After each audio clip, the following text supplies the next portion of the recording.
안녕하세요. 배관용접 재능기부 카페 매니저 하정웅입니다. 카페에서 배관용접 분량에 대해서 많이 물어보시는 분들이 계시더라고요. 그래서 그 배관용접 메인 페이지 공지에 있는 비파괴 검사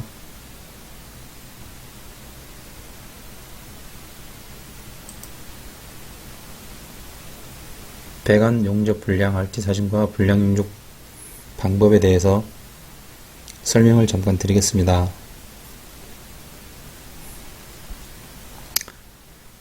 파이프 용접을 할 때 대표적으로 많이 나오는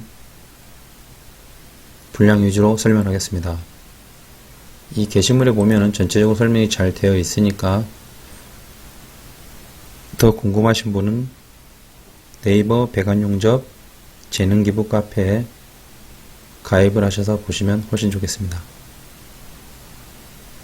횡방향 균열, 이거 같은 경우는 저 같은 경우에 많이 생긴 적은 없고요.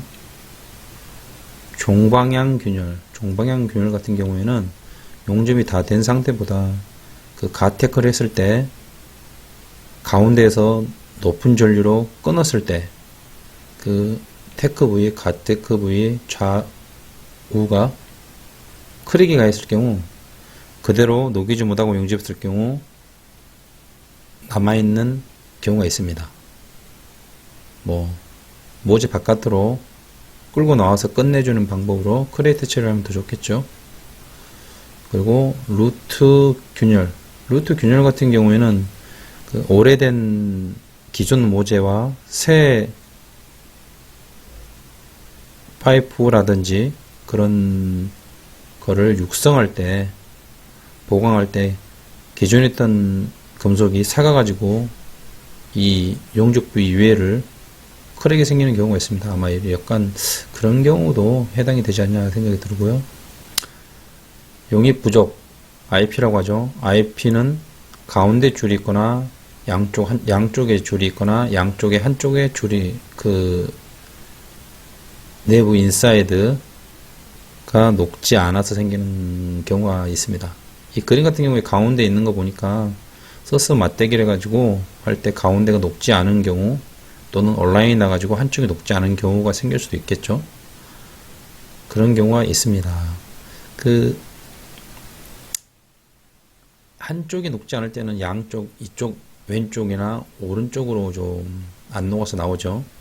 일차적으로.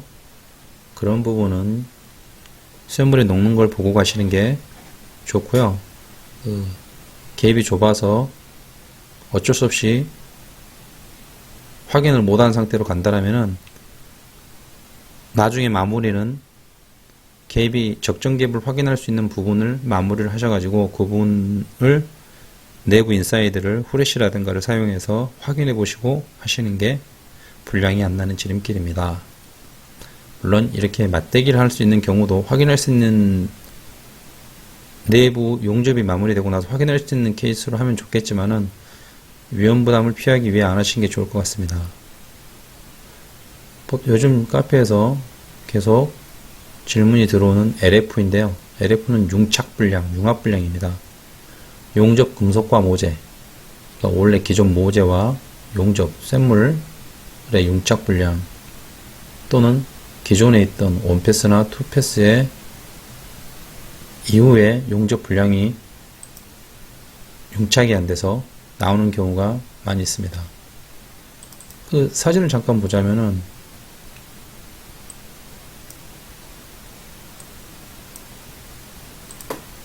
좁은 갭에서 백을 얇게 낼 수밖에 없을 때 이 골에서 이 부분이 골이 돼서 융착 분량이 되는 경우가 많이 있습니다.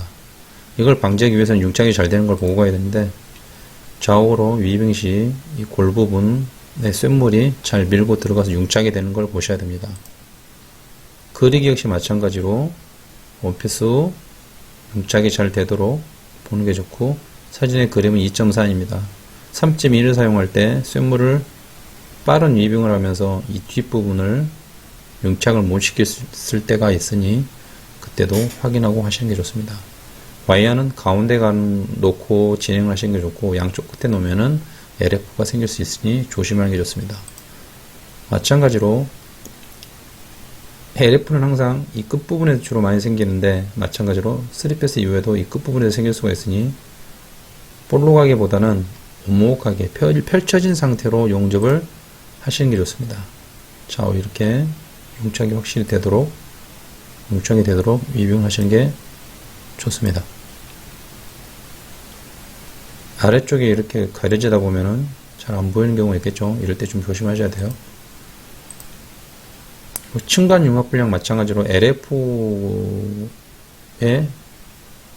비슷하고요. 그 다음에 이제 슬래그가 들어간 경우는 아까 그 CO2나 전기 용접의 경우, 전기 아크 용접의 경우 좌우 볼록하게 됐을 때 좌우 골 부분에 슬러그가 차는 경향이 있습니다. 그런 부분은 그라인드를 확실히 하시고 하시는 게 좋고, 애초에 전면 비드를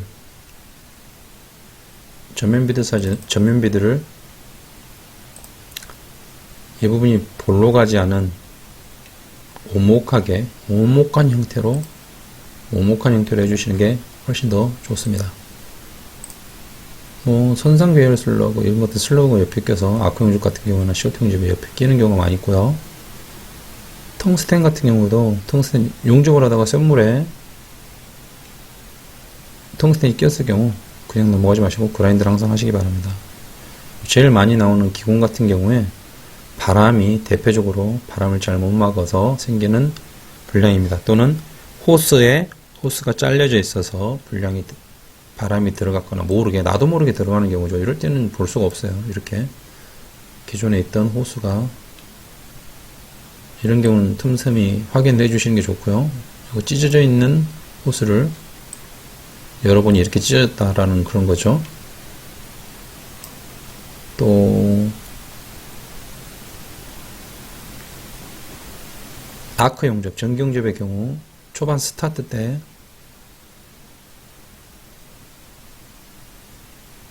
보호제와의 거리가 멀 경우 생기는 경우가 있죠. 이제 아크의 스타트를 할 때는 용접부 스타트부가 이쪽이라면, 연결부가 이쪽이라면 뒤에서부터 만들어 가지고 살리는 게 좋습니다. 또 다른 나머지 퍼지가 안 됐거나 콜렉트 척이나 바디 이런 게 불량일 수도 있죠. 토치 캡이 불량일 때 토치 캡 한번 확인해 주시는 거 진짜 좋고요. 그리고 손잡이 헤드에 구리관이 파손되는 경우가 있습니다. 그리고 아까 그 사진처럼 호스 부분이 불량일 수도 있고, 손잡이와 호스 연결이 불량일 수도 있고요. 호스 불량도 있고, 용접기와 알곤통의 연결 호스도 중간에 긴 호스, 거기도 불량이 생길 수가 있어요. 확인하시는 게 좋아요. 그거 외에도 다른 모든 기본적인 기공은 가스가 들어오고 호수가 결함이 생기고, 표면에 기름기 때문에 생기기도 하고, 바람막이 관리가 안 돼서 생기기도 하고, 파이프 내부에서 다른 곳에서 바람이 불어와서 생기기도 합니다. 또 하나 더, 알곤을 세게 틀 경우 알곤에 의한 불도 생기기도 합니다. 또 곤집기공, 이거 같은 경우에 초반 아크 용접봉 초반에 좀 그런 경우가 있고, 순간 바람이 불어서 생길 가능성이 있습니다.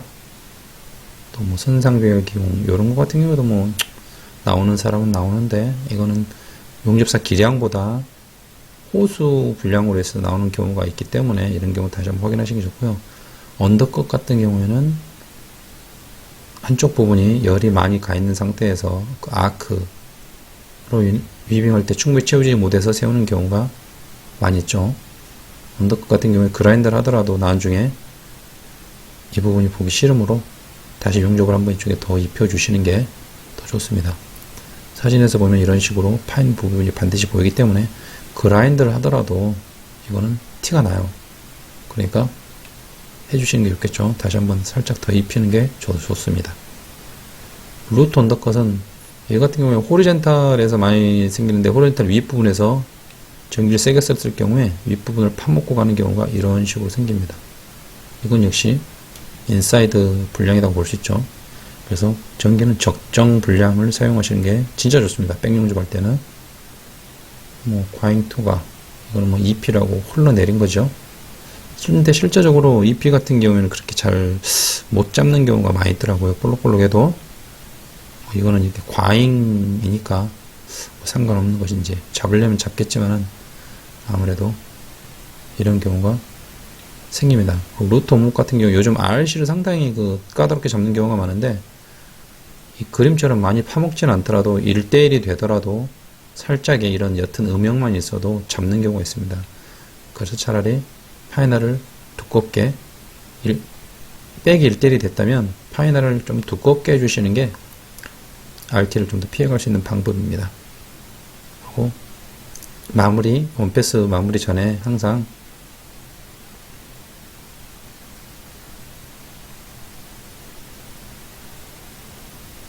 인사이드를 확인하시는 게 좋습니다. 용락 같은 거에 흘러내린 거니까 이건 충분히 자기가 알 수 있는 분량이고요. 미스매치 같은 경우에도 실제적으로 많이 잡아내진 않습니다. 리페어로. 네, 그렇지만 여기서 보시다시피 백이 나와 있는 부분이 이쪽은 두께가 얇으므로 이쪽을 좀 더 도톰하게 한 번 더 채워주는 부분이 채워줘서 이쁘게 모양을 만들어주는 게 좋다고 생각이 됩니다. 이상으로 간단하게 영주 분량에 대해서 설명을 했습니다. 따로 나중에 개별적으로 하나하나 좀 더 섬세하게 분량을 설명해 드리도록 하겠습니다. 감사합니다.